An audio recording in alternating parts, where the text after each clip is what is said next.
Broadcasting live from the Business RadioX studios in Atlanta, Georgia, it's time for High Velocity Radio. Lee Cantor here, another episode of High Velocity Radio, and this is going to be a good one. Today on the show, we have Michael Eastwood, that's Cowboy Mike, and he is with Pony for Precious. Welcome, Cowboy Mike. Hey, how are you doing? Thank you very much for having me on the show. Well, I'm excited to learn what you're up to. Tell us a little bit about Pony for Precious. How you serving folks? Sure. So Pony for Precious was developed so I was doing a consulting job in San Francisco for a company that was supporting the Super Bowl. And I brought up, I was in a marketing meeting with some Google and Salesforce executives and things like this. And they said, hey, I had this idea. You know, they always talk about, oh, hey, purchase a star or whatever. And I said, I got this pony I rescued. And I'm thinking about developing a program of, hey, you could purchase a share of the pony. And I'd give all this money to charity.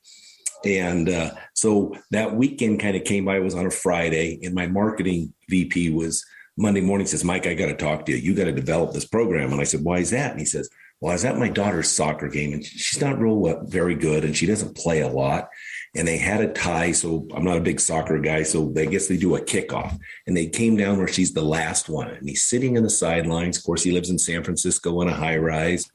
And he yells out his daughter's name. He says, if you make this, Daddy will buy you a pony. And she kicks the goal and she comes running off the field and says, Dad, when do I get my pony? So he looks at me Monday morning and says, we got to come up with something for you. So that's kind of how it started. And then we opened it up as a 501c3 charity in 2017. And again, that's where it's kind of it started from on the whole deal is I had a pony that I had rescued.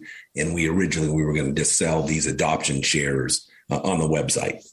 And then the pony would just go about its life. And then a bunch of folks would be, part owner of this pony. Right. It was one of those ones where the money, they donate the money and they could say, hey, Daddy, please buy me a pony. And the dad says, yeah, I bought you. It's right here. Here's its picture. Yeah. So they get a picture and a certificate and a letter from Cowboy Mike and Winston. And of course, we have a full blown website and everything. But that's where it started at. But then from there, we've really involved the charity into being a true charity of giving back to children and students. So then how did you make that pivot? It's one thing to have a clever idea that sounds like it would get some traction and be a good tool to raise money. But then how'd you, kind of vet the different partners and then find the right charity that was the right fit for this? Right. Well, and that's where Pony for Precious. So we opened it instead of ever opening it as a business, we opened it as a charity and we got certified as a 501c3. And one of the things, if people want to find out about us, is there's a company called GuideStar that watches all the charities. And, and if you have to put your information in to get ranked. And for 5 years in a row, we've been ranked a platinum level. So it's the highest rating you can get. So this is a very legit charity. There's only 1% of the charities in the United States that ever hits this level. And then it's about putting in, from your strategic plan to your board members to, where's your P&Ls, the whole information is all based. And it probably takes 4 or 5 hours to load all this stuff up in there to hit that level every year. So they closely watch us and monitor us. But that's kind of where it started was, hey, we wanted to be, a charity that's true, that's out there. We're 100% volunteer board. So nobody takes a paycheck. Every dollar that goes in, the money goes back out. And then how do you choose who to give the money to and the resources? Right. So on our website, we actually have a scholarship page. And students can go in and they can click on the scholarship page and then they can fill out the form. It takes about 30 seconds, read the details in there and they can push the button. And that's on ponyforprecious.org. And 4 is the number 4 for Pony for Precious. And then our board looks at the scholarships, how much we raised that year and how much we'll give away. We've already awarded a scholarship this year to a student going to Yavapai College out in Prescott, Arizona, doing nursing school. We have another one that we have probably a few more that we'll do in April because April 4th are a cutoff for the high schools and then anybody can apply. And one of the things that we have out there is Google actually gives us free AdWords that we can push this thing out. So we get a lot of emails. Really, the funny part is getting the person to fill out the form because we won't take your application without filling out the form. And then there's books also as part of the charity? Yeah. So then one of the things that Cowboy Mike did is he came up with his first book, and it was called The Day in the Life of Cowboy Mike and Winston. And it's really how much work it is, say, to take care of a pony. And that's what the first book was. Published it on Amazon. People loved it. We had some great success. So I've published 2 more. And the second book is A Day at Blue Mountain Ranch with Cowboy Mike and Winston. And then the third one is Dr. Julie Visits Cowboy Mike and Winston. And we actually have a 4th one in the design stage.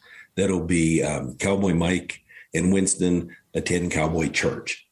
And, these books are really for probably, 1 to 4 year olds, type of deal. It's more about the drawings and the words, but, we try to keep it educational, fun, learning about a pony and things that Cowboy Mike and Winston do on a daily basis.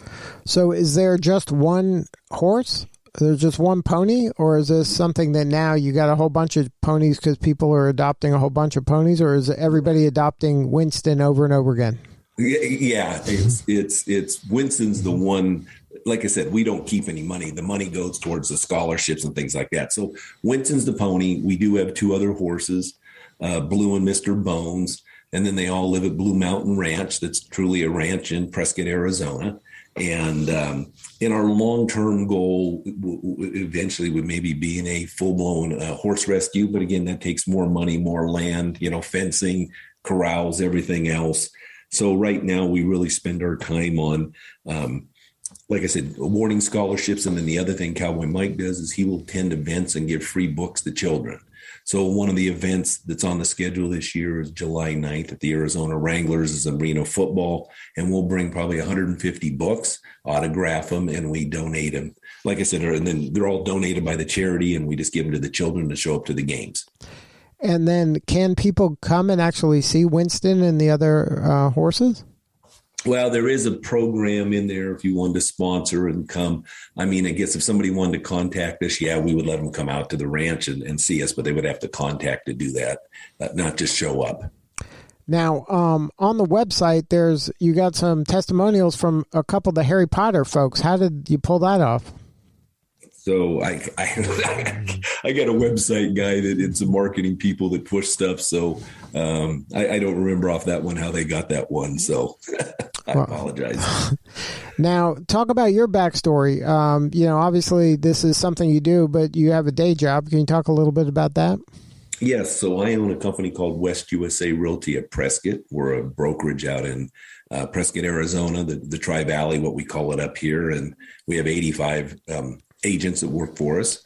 And so that's kind of my is what I do. I mean, I'm actually a seasoned veteran, and I ran companies for over 30 years. I actually have a book published called CEO Stories, and it's Children Employed by Owners. That was my first book, and it was a business book. But we take a percentage of our profits and we donate it to the charity every year. And then we have some local companies that work with us that's starting to sponsor. We're not heavily out knocking on doors and asking for money. Where a lot of the charities, we've more been organic. And if people hear and they say, hey, we want to help, and then we, let them know about the program and everything we do.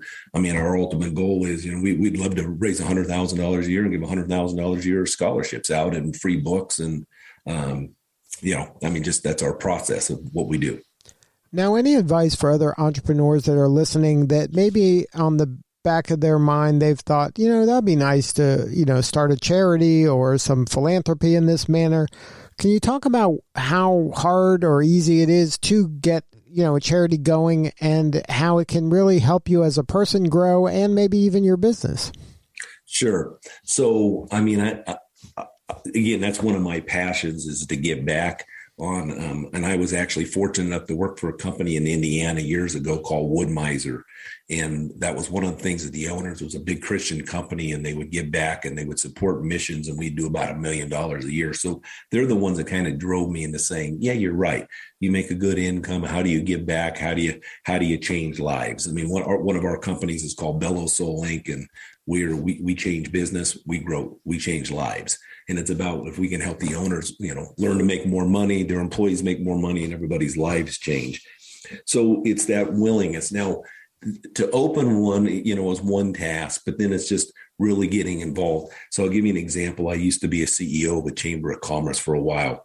And I had 192 charities just in this one chamber in Arizona. And there's probably 100 chambers out there. So, you always, how much money are you battling for and everything else and where it comes. And that's why, like for us, I took my business and said, hey, this is what it's about and what we can do and drive, our own sales and then give the profits to give some back to the people. So it's a challenge, but it's worthwhile. And what gets me up every day. I mean, I carry books with me in my truck, and I'll be at the grocery store and I'll see a little kid walking down back to the car with their parents, and I'll grab a book and I'll say, hey, my name's Cowboy Mike. I'm a local author. Would it be okay if I gave you an autographed book? I said, I don't want to step on any toes. 99%, they're going, oh yeah. Once in a while, the mom will say, can I look at it first? And then they thank me. And it's just that smile of that children's face is what drives me to the next day and, making everything better. And it's so important for business owners to, I think, have that same mindset of giving back and paying it forward and doing work that matters, because a lot of times people get in a rut. Sometimes they get burnt out and they kind of lose focus of the why they got in the business to begin with. But to always have this type of an entity around you and always be looking for opportunities to help others, I think that keeps you energized and keeps you moving forward.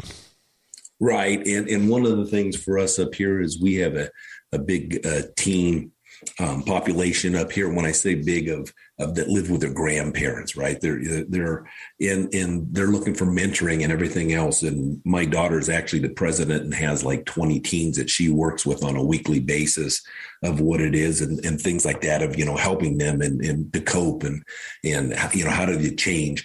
And that's where our charity comes in. Where we will put on an event for them too at the same time, because they're too old for the books. But we want to help teens and help them grow. And then we get them, into the port of, hey, file for the scholarships and go from there. And how do we change their lives to get them directions? We always say, can you imagine if you could just take one teen and change their life? What happens if we can take 10? What's our, what are we going to be like? Well, what about if we can do 100 or 1,000?